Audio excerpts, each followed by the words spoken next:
বাংলায় আপনাদের সকলকে স্বাগত। সন্ধ্যে সুপার প্রাইম টাইম শুরু করছি তন্নিষ্ঠা আর শুভজিতের সঙ্গে আমি মঞ্জিরা নিউজ রুমে। আজকে সারাদিনের সব থেকে বড় খবর কি দেখুন, আমরা এর আগেই দেখেছি 3 জন তৃণমূল কংগ্রেসের সাংসদ তারা ইস্তফা দিয়ে বিজেপিতে যোগ দিয়েছেন। আমরা বিধায়কদের মধ্যে ভাঙনও দেখেছি। এবার এই তৃণমূল কংগ্রেস ভাঙতে আরও আক্রমণাত্মক বিজেপি এবং তাই তারা দরজা একেবারে হাট করে খুলতে চলেছেন, এমনটাই কিন্তু সূত্রের খবর। কি জানতে পারছি আমরা জানতে পারছি যে ভাবনা চিন্তা শুরু করেছে বিজেপির কেন্দ্রীয় নেতৃত্ব। অপারেশনে বিজেপির লঞ্চ প্যাড হবে ঋতব্রত তৃণমূল এবং এনসিপিআই। কি তাদের প্ল্যান, এই মুহূর্তে কিভাবে তারা পরিকল্পনা করছে, সবটাই বোঝার চেষ্টা করবো। জ্যোতির্ময় কর্মকার আমাদের সঙ্গে রয়েছেন, আমার সহকর্মী। জ্যোতির্ময়, দেখো, বিজেপি কেন্দ্রীয় নেতৃত্বের সূত্র থেকে যে খবর আসছে যে প্রাথমিকভাবে অর্থাৎ নির্বাচনের পরে ভালো তৃণমূল খারাপ তৃণমূলের একটি তত্ত্ব সামনে এসেছিল, কিন্তু এবারে যখন এনসিপিআই গঠন হয়ে গিয়েছে, ঋতব্রত তৃণমূল কার্যত এই মুহূর্তে বিরোধী শিবিরের নিয়ন্ত্রণ নিজেদের হাতে নিচ্ছে। মমতা বন্দ্যোপাধ্যায় তৃণমূলকে লাগাতার অপ্রাসঙ্গিক প্রমাণ করার চেষ্টা চলছে। তখন প্রাথমিকভাবে মনে হয়েছিল যে অপারেশন শুরু হয়েছে সেটা আপাতভাবে শেষ হয়েছে, কিন্তু যে খবর আমরা সূত্র মারফত পাচ্ছি, অপারেশন এখনও শেষ হয়নি। 20 জন এনসিপিআই সাংসদের পরে তৃণমূলের সাংসদ সংখ্যা অর্থাৎ বাকি 8 জনের মধ্যেও ভাঙন ধরাতে তারা তৎপর। এর পাশাপাশি ঋতব্রত তৃণমূলে আরও কয়েকজন বিধায়ক তারা যোগ দিতে পারেন। কিন্তু সবথেকে যেটা বড় খবর, এবার নতুন টার্গেট পুরসভা, পঞ্চায়েত সমিতি, জেলা পরিষদ, এই জায়গাগুলোতে অর্থাৎ যেখানে যেখানে তৃণমূল কংগ্রেসের জনপ্রতিনিধি রয়েছে সেই জায়গাতে দল ভাঙানোর জন্য প্রস্তুতি নিচ্ছে বিজেপি। এবং তার পাশাপাশি সংগঠনের বিভিন্ন স্তরের যে নেতারা রয়েছেন, যে নেতাদের গ্রহণযোগ্যতা রয়েছে, যাদের নিজেদের কর্মী সংখ্যার বল রয়েছে, অর্থাৎ যাদের আগামী দিনে সংগঠনে নিলে বিজেপি সংগঠন বিস্তারের ক্ষেত্রে তারা লাভবান হতে পারে, এমন নেতাদেরও আগামী দিনে বিজেপিতে নেওয়া হবে। অর্থাৎ কোনো ছুতমার্গ না রেখেই এবার দরজা খুলতে চলেছে বিজেপির কেন্দ্রীয় নেতৃত্ব। বাংলাতে নতুন করে দরজা খুলতে চলেছে বিজেপি। জ্যোতির্ময়, আপাতত তোমাকে ধন্যবাদ।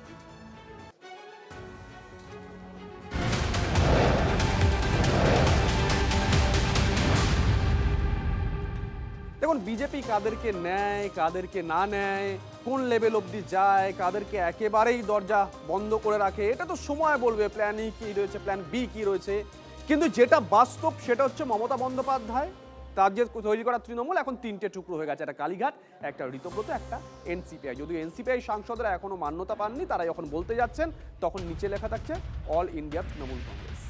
আইন কি বলছে, জটটা ঠিক কোন জায়গায় পাকতে পারে আগামী দিনে, বিশেষজ্ঞরা কি বলছেন? তন্ময়, দেখো, এই গোটা জটটা এমন একটা আইনি প্রক্রিয়ার মধ্যে আটকে গিয়েছে, যার জন্য বিজেপিও কিন্তু কাউকে সরাসরি যে নিয়ে নেবে এখন এই সুযোগটাও সেভাবে থাকছে না যে এনসিপিআই এর মাধ্যমে নেব বা অন্য কিছুর মাধ্যমে নেব। ফলে মমতার হাত ছেড়ে তৃণমূল কংগ্রেসের সাংসদদের যে 20 জন এনসিপিআই নামে গেছে, যে আমরা এনসিপিআই দল তৈরি করছি, কমিশনে পড়ে আছে। বিষয়টা নিয়ে কিন্তু ইতিমধ্যে সুপ্রিম কোর্টে উঠে গেছে। এর আগে যদি আমরা দেখি যে শিবসেনা মামলাতে, সেখানে কিন্তু একটা বিষয় উঠে এসছে যে সুপ্রিম কোর্টের প্রধান বিচারপতির অবজারভেশন, পর্যবেক্ষণ হচ্ছে যে একটি দলের নির্বাচিত সাংসদ বা বিধায়ক বা অন্য কোনো জনপ্রতিনিধি তিনি যদি দলত্যাগ করে বলেন আমি আসল দল, মানে দল বলেনি অনেকটা দল বলেনি, তাহলে সেটাকে কি আসল দল বলা যাবে? কারণ দল তৈরি হয় কোনো ব্যক্তি বা একটা বড় সংগঠনকে নিয়ে। তারা নির্বাচনের আগে মিটিং করে ঠিক করেন দলের তরফে কারা কারা নির্বাচনে লড়বেন। তারপর তারা ক্যান্ডিডেট ঠিক করেন, সেই ক্যান্ডিডেটরা নির্বাচনে যায় এবং তারা ভোটে লড়ে, কেউ হারে কেউ জেতে। যারা জিতলো তারা যদি এক হয়ে বলে আমরাই আসল দল, তাহলে কি আসলে সে রাজনৈতিক দল? কারণ রাজনৈতিক দল তো তাকে মনোনীত করেছে একজন ভোটে লড়া ক্যান্ডিডেট হিসেবে। এই অবজারভেশনটাই কিন্তু সব কিছু গুলিয়ে দিচ্ছে। ফলে কোথাও বিজেপি আর ওই এনসিপিআর মাধ্যমে কিংবা অন্য কিছুর মাধ্যমে সেই জায়গাটা রাখতে চাইছে না, আগল খুলে দিতে পারে তেমন একটা সিদ্ধান্তের দিকেও কিন্তু এগোতে পারে। ফলে এই আইনি জটিলতার কারণেই কিন্তু তারা পিছিয়ে যাচ্ছে, কারণ একাধিক মামলা রয়েছে। ইভেন ঋতব্রতরা যারা মনে করেছিলেন যে আমরা সিন্ডে মডেল হয়ে যাব, আমরাই দলটাকে নিয়ে নেবো, সেই জায়গাতেও কিন্তু কোথাও গিয়ে আটকে যাচ্ছে এই আইনি পাকে চক্রে। ফলে সুপ্রিম কোর্ট এবং অন্যান্যরা ভাবছেন যে একটা নির্দিষ্ট নিয়ম করতে হবে, দল কোনটা আসল এবং যারা দল ছেড়ে বেরিয়ে যাচ্ছে তারা আসল কিনা, এর একটা মাপকাঠি ঠিক করতে হবে। এটা নেই আমাদের এখন। নজর থাকবে আগামী দিনে কোন দিকে যায় পরিস্থিতি।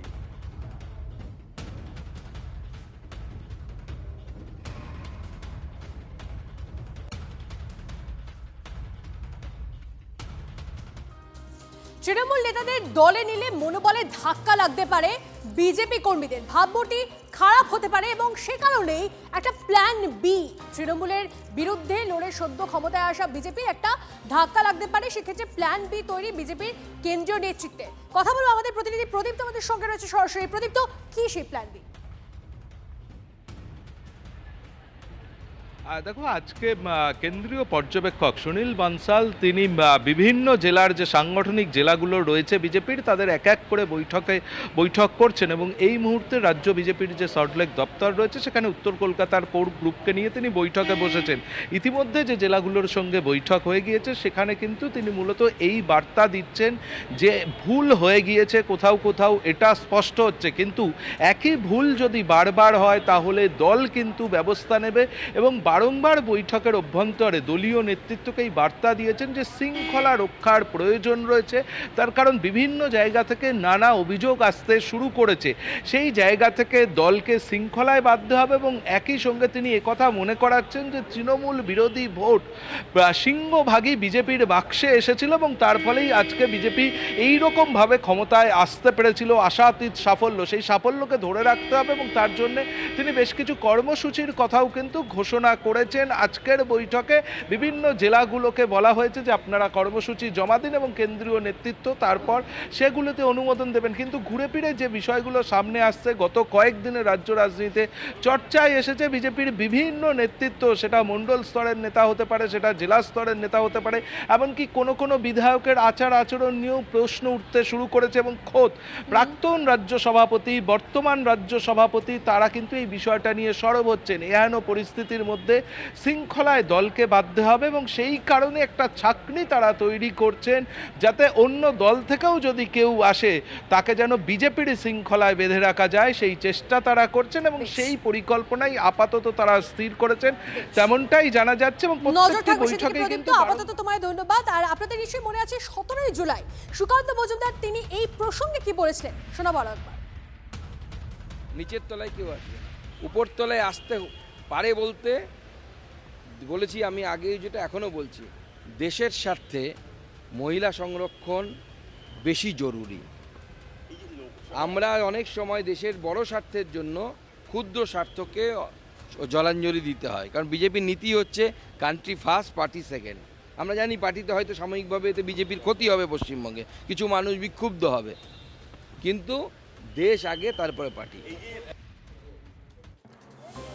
দেখুন, তিনজন মুসলিম সাংসদ যারা এনসিপিআইতে যোগ দিয়েছেন, মানে খলিলুর রহমান, আবু তাহের আর ইউসুফ পাঠান, এরা বলছেন বিজেপির সঙ্গে কি তারা যাবেন। এই নিয়ে যখন একটা দোলাচল চলছে, জল্পনা চলছে, ঠিক সেরকম একটা সময় এরা অমিত শাহর সঙ্গে দেখা করলেন এবং তারা কথা বললেন যে তারা চিঠি দিয়েও জানালেন যে পশ্চিমবঙ্গে মসজিদে মাইক খুলে নেওয়ার বিষয় নিয়ে কথা বললেন মুসলিম সাংসদরা। সুপ্রিম কোর্টের নির্দেশ অনুযায়ী কাজ হচ্ছে, জানিয়েছেন অমিত শাহ। এই বৈঠকে আর কি কি বিষয় নিয়ে কথা হলো জানবো। জ্যোতির্ময় কর্মকার আমাদের সঙ্গে রয়েছেন, আমার সহকর্মী। জ্যোতির্ময়, দেখো, মূলত দুটি বিষয় আজকের বৈঠকে তারা তুলে ধরেছেন। প্রথমত, পশ্চিমবঙ্গের বিভিন্ন মসজিদ থেকে মাইক খুলে নেওয়া হচ্ছে। সেক্ষেত্রে আবু তাহেরদের বক্তব্য যে কোনো একটি ধর্মীয় সম্প্রদায়কে যেন সুনির্দিষ্টভাবে আক্রমণ করা বা টার্গেট করা এই ক্ষেত্রে না হয়। সুপ্রিম কোর্টে যদি কোনো নির্দেশ থাকে তা যেন সমস্ত ধর্মের আচার আচরণের ক্ষেত্রে প্রযোজ্য হয়।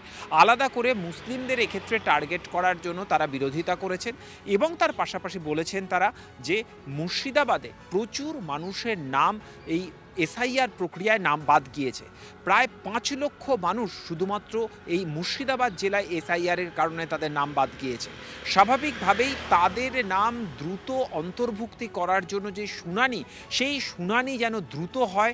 তার কারণ যদি দীর্ঘদিন ধরে ট্রাইব্যুনালে এই শুনানি পেন্ডিং থাকে তাহলে তারা সমস্ত সামাজিক প্রকল্পের সুবিধা পাওয়া থেকে বঞ্চিত হবেন। কিন্তু এই বৈঠকের মধ্যে আরেকটি বিষয় দৃশ্যত যথেষ্ট গুরুত্বপূর্ণ। তাদের সঙ্গে আজ শতাব্দী রায় ছিলেন। কেন ছিলেন?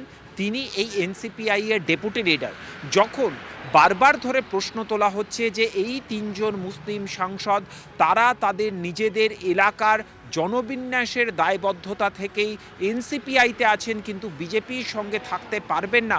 তখন সেই সময় এনসিপিআই তিনজন মুসলিম সাংসদ যখন মুসলিমদের স্বার্থ নিয়ে কথা বলছেন, তখন সরাসরিভাবে শতাব্দী রায় তাদের পাশে থেকে এই বার্তাই দিলেন যে এনসিপিআই নেতৃত্ব মুসলিম সাংসদদের পাশে থাকছে এবং তাদের যে কোনো ইস্যুতে তারাও সরব হবেন।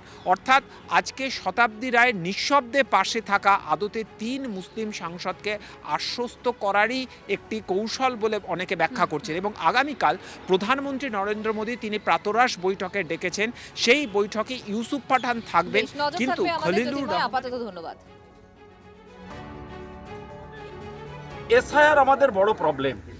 আমার শুধু মুর্শিদাবাদে 5 লক্ষ মানুষের নাম বাদ দেওয়া হয়েছে যারা সেখানে স্থায়ী বসবাস করে, জন্মসূত্রে তারা বাংলার নাগরিক এবং তাদের voter card, I card, passport বিভিন্ন, তারপরে আধার কার্ড সমস্ত আছে, বৈধ নথি থাকা সত্ত্বেও আজকে তাদের নামের ভুল, কারোর বানান ভুল, ছাত্রছাত্রী স্টাইপেন্ড পাচ্ছে না, আজকে একটা সার্টিফিকেট পাচ্ছে না, জমি রেজিস্ট্রি হচ্ছে না, পাসপোর্ট পাচ্ছে না, রেশন পাচ্ছে না, অন্নপূর্ণার ভাণ্ডার পাচ্ছে না, বিভিন্ন অসুবিধার মধ্যে আছে। বিশেষ করে মুর্শিদাবাদের 5 লক্ষ মানুষ, তাদের জন্য স্বরাষ্ট্রমন্ত্রীর দ্বারস্থ হয়েছিলাম। উনি এগুলো সহানুভূতির সঙ্গে বিবেচনা করার আশ্বাস দিয়েছেন। স্বরাষ্ট্রমন্ত্রীর সঙ্গে সাক্ষাৎ করেছি।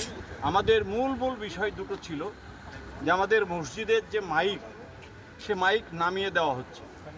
এতদিন একটা পরম্পরা চলছে, সুপ্রিম কোর্টের অর্ডার আছে, আমরা সেই গাইডলাইন মেনেই চলতে চাই। এসআইআর আমাদের বড় প্রবলেম।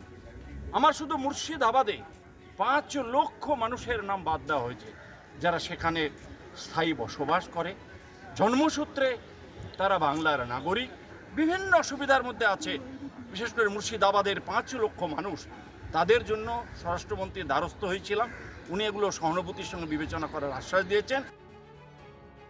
एनसीपीआई के साथ है और देश के लिए जो भी हम अच्छा कर सके, देश के लिए जो भी बेहतर हो, हम उसके साथ रहेंगे। एनसीपीआई जिन बिल का सपोर्ट करेगी आप लोग भी करेंगे।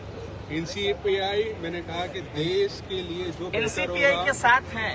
देश के लिए जो बेहतर होगा हम उसके साथ रहेंगे। एनसीपीआई में साथ है ना? एनसीपीआई में ही है हम। কিছু বক্তব্য আছে ওদের নিজস্ব এলাকা নিয়ে, বা যেটা মাইক বন্ধ করা হচ্ছে সেটা ওদের কিছু নিজস্ব বক্তব্য ছিল।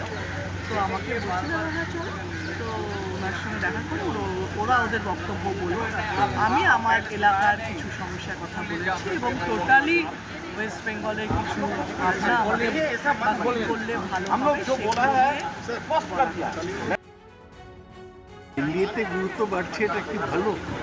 ওরা স্বীকার করুন না যে ওরা বিজেপিতেই চলে যাবে। তাহলে এই যে সিচুয়েশন হচ্ছে, এদের নমাজ যে করার জন্যে মাইকের ব্যবহার বন্ধ করে দিয়েছে, এ নিয়ে মুসলমান সমাজের মধ্যে বিরাট ক্ষোভ আছে। এখন এরা এই রেবেলের যারা রেবেল, তারা ঠিক করুক তারা কোন পথে যাবে। আগেও বলেছি এদের দু নৌকায় পা দিয়ে চলা চলবে না। 2/3 बहुमत से हम लोग सत्ता पे आए पश्चिम बंगाल में। तृणमूल का सांसद, तृणमूल का विधायक रास्ते पे नहीं निकाल सकते, लोग उसके ऊपर अंडा फेंक रहे हैं और उसको फेंकने वाला तृणमूल ही है। तृणमूल का वो जो बैंक अकाउंट है 13 या 14 जिसमें कई हजारों रुपया पड़े हुए हैं, उसको ऊपर किसका कब्जा हो ये लेकर लड़ाई है। अभी एक तो पार्टी बना एनसीपीआई, 20 सदस्य है उसमें, वो एनडीए का समर्थन कर रहे हैं, हम लोग उसको स्वागत किया है। उसमें 3 या 13 इसका निर्णय लेने वाला और इसका ऊपर देखरेख करने वाला दायित्व एनसीपीआई का जो नेता है उसका है। वो मेरा सिलेबस का बाहर है। हम लोग ये जानते हैं कोई भी सदन में बिल आए वो पास हो जाएगा इस सदन। এই সরকার নতুন কোনো আইন আনছে না, আগের যে আইন আছে সেই আইনই বলবৎ করছে। নবান্নে জানালেন মুখ্যমন্ত্রী। শব্দ দূষণের কথা মাথায় রেখে 2020 সালেই বলা হয়েছিল মন্দির বা মসজিদে মাইক লাগালে তা যেন শুধুমাত্র ওই এলাকাতেই সীমাবদ্ধ থাকে, সেই কাজটাই করা হচ্ছে বললেন। শুনুন তো। 2020 का हाईकोर्ट का ऑर्डर है अब क्यों मस्जिद बोला है, क्यों मंदिर का नाम नहीं बताया? देखिए ये स्पेशल ड्राइव क्या है, मैं इंस्ट्रक्शन दिया था, ये चलेगा।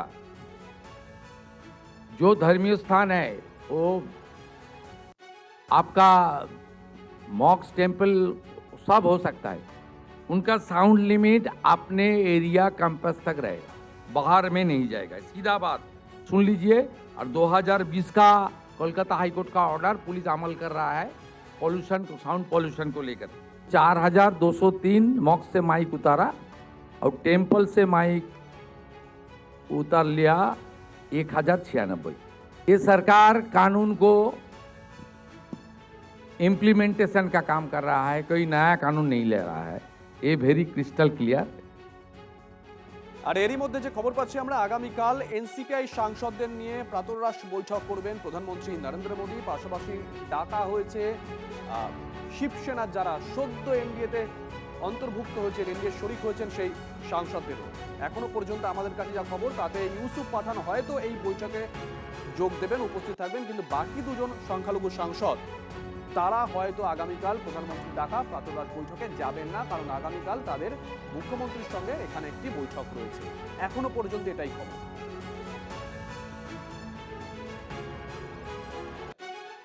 আমাদের মানে যখন প্রাইম মিনিস্টার অফিস থেকে ফোন এসেছিল তখন এটাই বলেছিল যে এনডিএ এমপিদের সঙ্গে মিটিং, সেটাই হবে, এটুকুই জানি।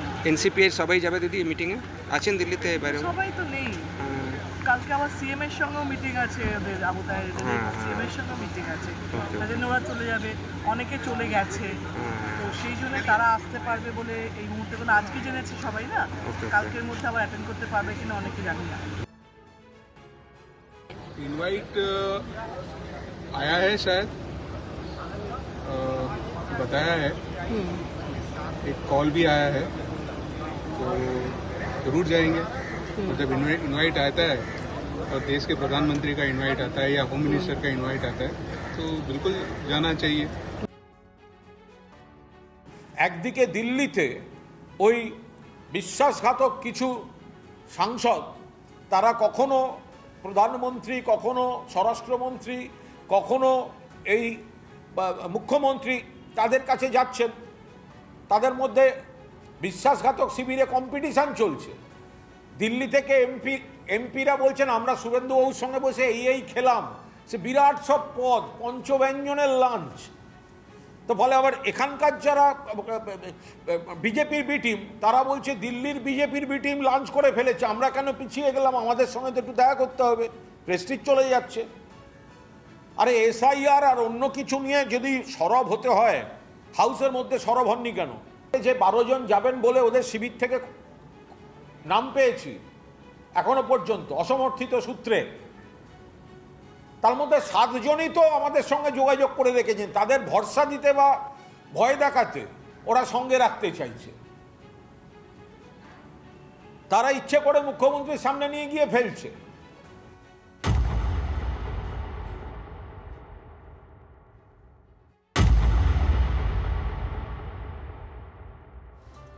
মমতার হাত ছাড়ছেন আরও তৃণমূল সাংসদ। কাকলি ঘোষ দস্তিদারের সঙ্গে রাজীব কুমারের কথা এবং তা ঘিরেই এই জল্পনা তৈরি হয়েছে। কেন্দ্রীয় জলশক্তি মন্ত্রীর বৈঠকে হাজির কাকলি রাজীব, বৈঠকে ছিলেন কালীঘাটপন্থী সাংসদ প্রতিমা মণ্ডল। বৈঠকে রাজীবের সঙ্গে আলাদা করে কথা কাকলি, রাজ্যের উন্নয়ন নিয়ে বাংলার সাংসদদের ডেকেছিলেন কেন্দ্রীয় জলশক্তি মন্ত্রী।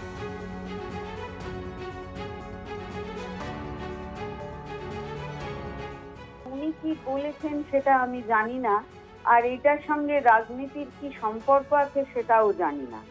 উনি কেন কথা বলতে চাইছেন, কি উদ্দেশ্য নিয়ে বলতে চাইছেন সেটা উনি বলবেন, কারণ আমি তো ওনাদের সম্পর্কে কিছু বলিনি, আর এটা আমরা ওরার বিষয় নয়। তো এটা সামগ্রিকভাবে ওনারাও যেমন যারা গিয়েছিলেন তারাও যেমনি তাদের কেন্দ্র, আমি কয়েকজনের কথা শুনেছি, সবাই নয়, প্রত্যেকে যেমন তাদের কেন্দ্রের কথা বলেছে নির্বাচিত প্রতিনিধি হিসেবে, আমিও সেমনি আমার নির্বাচিত যে জায়গার আমি বলেছি।